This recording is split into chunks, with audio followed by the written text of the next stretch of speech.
Hi, I am Gary MacDonald, your 2021 Reno Sparks Association of Realtors President.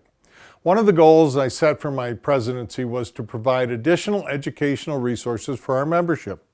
We all must have the tools and the knowledge to provide our clients with the best possible service. In support of this, we introduced the To the Point educational series. Over the year, I had a chance to sit down with several subject matter experts in our industry and discuss critical topics for our business and our clients. I know we are all busy, and I realize that many of you may not have had the chance to take advantage of this information. As we approach the end of the year, I want to share some of the most powerful and actionable information we learned. To start, Diane Arvizo of the Nevada Rural Housing Authority shared how to become a certified Home at Last program expert. Here's what she had to say. Our mission at Nevada Rural Housing Authority is to promote, provide, and finance affordable housing opportunities for all rural Nevadans. We do that by working with certified program experts, and we like to educate our realtors to actually be very fundamentally knowledgeable about the Home at Last program. We start that by providing homebuyer education to our home buyers, but for our realtors to serve as that primary source as an expert, they take a realtor course through Home at Last University, which is a proprietary course that we offer online so realtors can take it 24/7 no matter where they live. Why that's so important is because who do you call first when you're a home buyer looking to buy a home? Usually it's either the realtor you know, your friend, someone in the neighborhood that refers you to a realtor, and you want that realtor to be the expert. So we want to educate our realtors with the Home at Last program so we can certify them as program experts. We do a ton of referrals through our website, so it's important that we link the home buyers who are looking to get started, often first-time home buyers, with realtors who are knowledgeable in the program. During the summer, we went to the Capitol to get an update on how our legislative committee was protecting our interest. We asked our legislative chair, Fred McElroy, about the committee and how it represented the overall interest of our membership. We have a number, almost 30 people involved in our legislative committee from all different aspects of real estate, from investors to property managers to small business broker people to larger organizations. So the diversity of those group of people that we have in that committee bring different suggestions and different opportunities to understand in our bipartisan group to bring to the legislature to ask questions that pertain to those different aspects of real estate industry. Wire fraud and business email compromise is an expanding issue that can affect any one of us.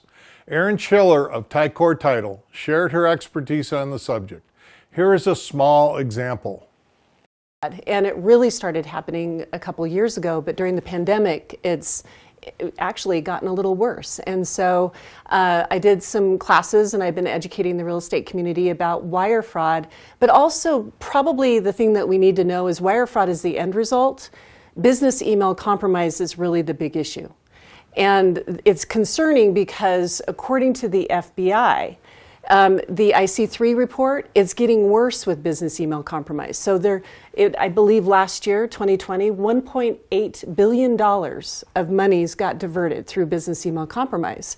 So the end result's wire fraud, and so a lot of the real estate agents need to be very aware of their emails and their Gmail and Yahoo accounts and making sure that they change their passwords regularly and that use a two-factor authentication.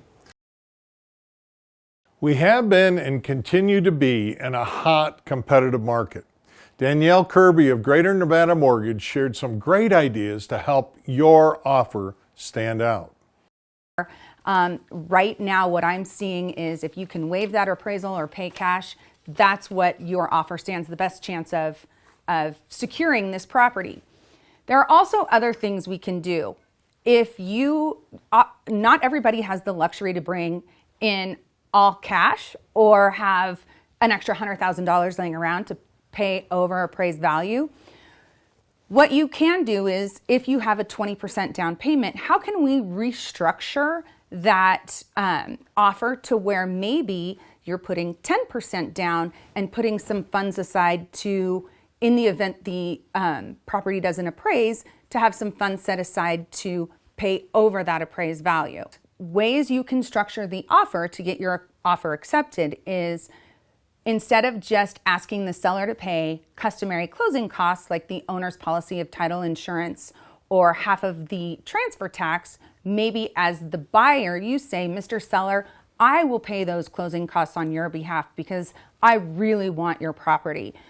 The other thing is, let's not ask for repairs. If you've already done your inspections and you know that there might be a leaky faucet, let's not worry about those little things and rather tell the seller, hey, we're just so thrilled that you're looking at our offer.